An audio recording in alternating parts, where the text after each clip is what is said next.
When thinking about academic references, the first thing we need to do is make sure that our subjects are set up. You just need to choose the subjects that you're going to teach in your school at A-level and make sure that they're selected. Then we need to make sure there's a member of staff allocated to the predicted grades or academic references, whichever we want to look at. We can do this in two ways. We can click on the subject and then choose the member of staff.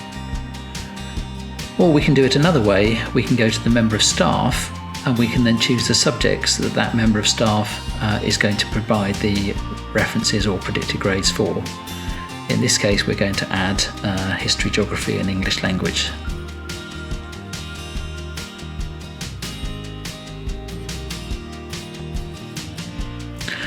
Once this is done, at the student end, they can go to Subjects, Options at 16, and then select the A-levels or IB that they are going to be taking. They do this by just checking the subject, and they then have the option to select the grade that they believe that they might get or are aiming for, and then to choose the member of staff that's teaching them or that they are selecting to do the reference for them.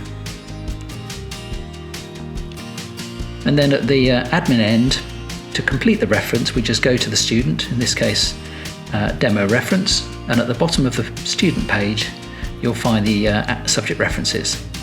So the members of staff can go here and enter the component of the reference that they're responsible for, and we're going to do the geography and the history part. And then having done that, we can then scroll up and we can see the overall UCAS reference. And let's imagine we're now topping and tailing this reference and putting in some sentences before and after, and then adding in the elements from the staff faculty who produce their references. We can then stamp them in by clicking the Add button.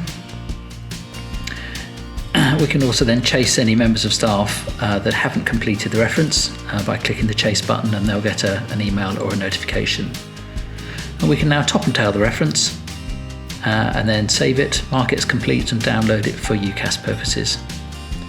Of course, if you have the right permissions, you can obviously go in and intervene and support in this case. So it might be that heads of department have overall reference capability. Now, if we want to see how we're getting on with references generally in the student database, there is a Higher tab where we can see all of the progress against the Higher elements, including the reference and its status. Thank you.